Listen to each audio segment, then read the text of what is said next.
पढ़ाई में मन क्यों नहीं लगता और क्या करें कि मन शांति से पढ़ाई में टिकने लगे। आज बहुत से बच्चे मन में एक ही प्रश्न लेकर बैठे हैं। पुस्तक सामने होती है, कॉपियां खुली होती हैं, कलम हाथ में होती है, लेकिन मन वहां नहीं होता। मन कभी मोबाइल में भटक रहा होता है, मन कभी किसी डर में उलझा होता है, मन कभी तुलना कर रहा होता है, और कभी कभी मन इतना थका होता है कि उसे खुद नहीं पता होता वह क्यों थका है। ऐसे में जब पढ़ाई नहीं होती तो बच्चा अपने आप से लड़ने लगता है, मुझसे नहीं होता, मेरा मन नहीं लगता, शायद मैं कमजोर हूं। यही सबसे बड़ी भूल होती है। ध्यान से सुनो, पढ़ाई में मन न लगना कभी भी दिमाग की कमजोरी नहीं होती, ये मन की थकान होती है। और थका हुआ मन किसी भी काम में टिक नहीं पाता। मन कोई मशीन नहीं है जिसे जब चाहा चला दिया। मन तो नदी की तरह है, अगर उसे रोका जाए तो वह और तेज बहती है, और अगर उसे समझा जाए तो वह शांत हो जाती है।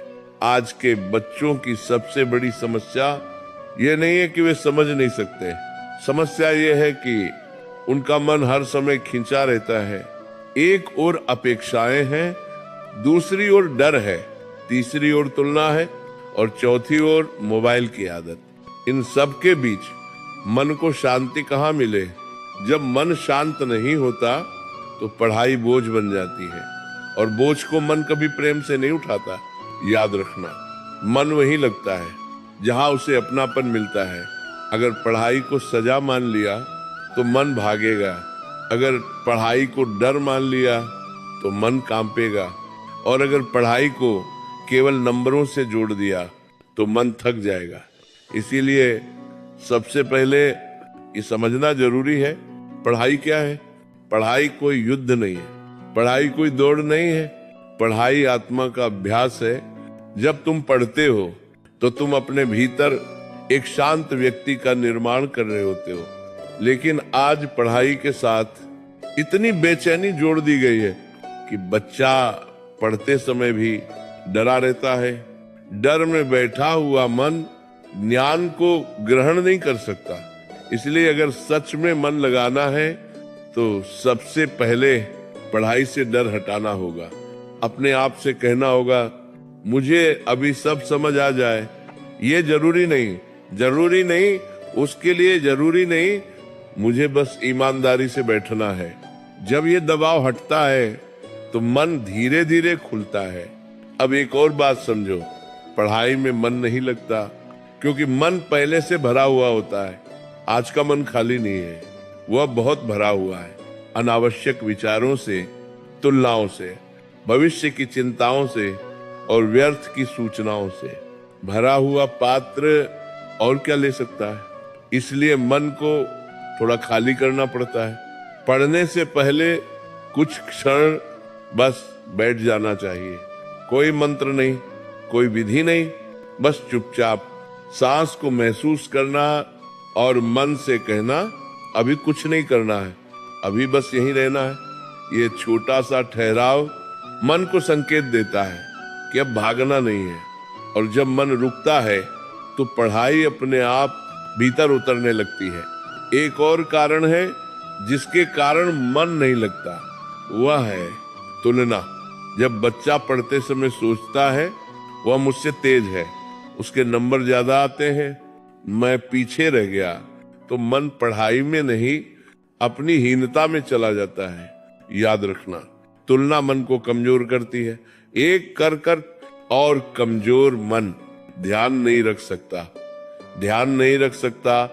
हर व्यक्ति की गति अलग होती है, हर मन का समय अलग होता है। जिस दिन बच्चा दूसरों से नहीं अपने कल से तुलना करने लगता है, उसी दिन मन हल्का होता है। अब एक बहुत जरूरी बात, मन तब नहीं लगता जब शरीर उपेक्षित होता है, नींद पूरी न हो, शरीर स्थिर रहे, दिन भर स्क्रीन देखी जाए तो मन थक जाता है बिना कुछ किए। ऐसे मन से एकाग्रता की अपेक्षा करना अन्याय है।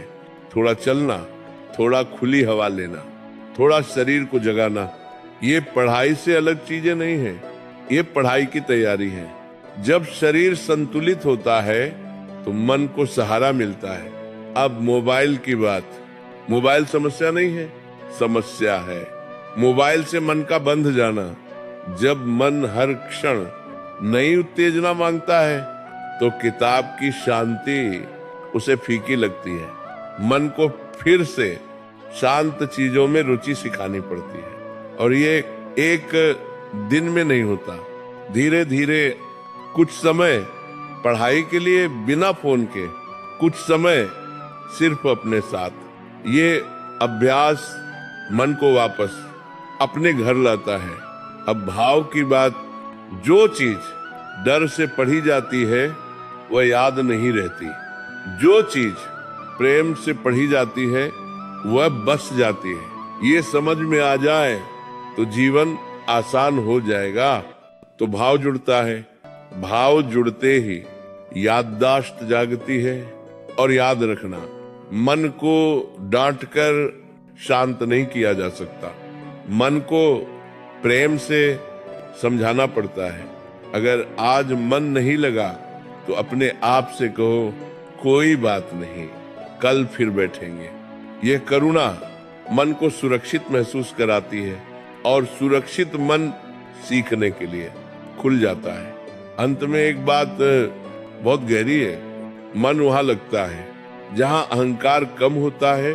जब बच्चा अपने आप को साबित करने बैठता है तो मन कठोर हो जाता है, लेकिन जब बच्चा सीखने बैठता है तो मन झुक जाता है, और झुका हुआ मन ज्ञान को स्वीकार करता है।